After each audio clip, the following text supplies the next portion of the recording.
السلام علیکم دیکھنے اور سننے والوں کو ہسٹری اینڈ فیکٹس کا سلام۔ آج کی ویڈیو کا موضوع انتہائی اہم اور انتہائی مشہور شخصیت بانی پاکستان قائد اعظم محمد علی جناح کی بائیوگرافی پر مشتمل ہے۔ ویڈیو میں آگے بڑھنے سے پہلے آپ سے التماس ہے کہ ہمارے چینل ہسٹری اینڈ فیکٹس کو سبسکرائب کریں۔ پاکستان کے قیام کے لیے دولت اور منصب کو پیروں تلے روند کر لندن سے انڈیا آنے والے اور ہمیں ایک آزاد قوم کی حیثیت دلانے والے شخص کا نام قائد اعظم ہے۔ آپ 25 دسمبر 1876 کو روشنیوں کے شہر کراچی میں پیدا ہوئے۔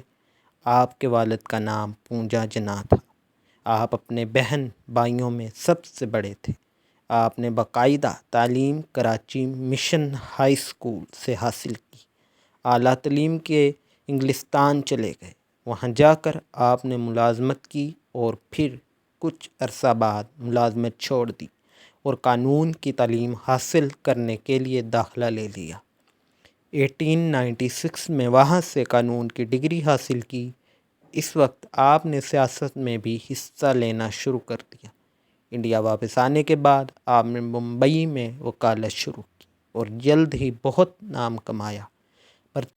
برطانیہ جانے سے پہلے آپ کی شادی آپ کی ایک دور کی رشتہ دار ایمی بائی سے ہوئی، جو آپ کے برطانیہ جانے کے کچھ عرصہ بعد ہی وفات پا گئیں۔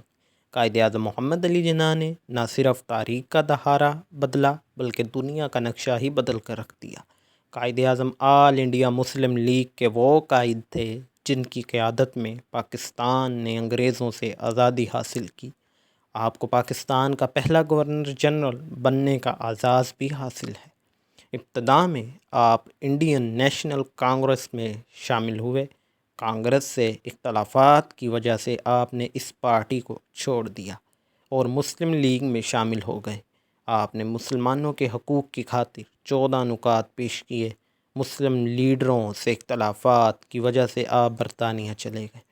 علامہ اقبال کی کوششوں کی وجہ سے آپ واپس آئے اور مسلم لیگ کی قیادت سنبھالی۔ 1946 کے انتخابات میں مسلم لیگ نے مسلمانوں کی بیشتر نشستوں میں کامیابی حاصل کی۔ ہندوستان واپسی کے بعد قائد اعظم نے ممبئی میں قیام کیا۔ آپ ایک آزاد اور خود مختار ہندوستان چاہتے تھے۔ ان کی نظر میں آزادی کا صحیح راستہ قانونی اور آئینی ہتھیاروں کو استعمال کرنا تھا۔ اسی ہی دوران میں آل انڈیا مسلم لیگ ایک اہم جماعت بن کر سیاسی افق پر ابھرنے لگی۔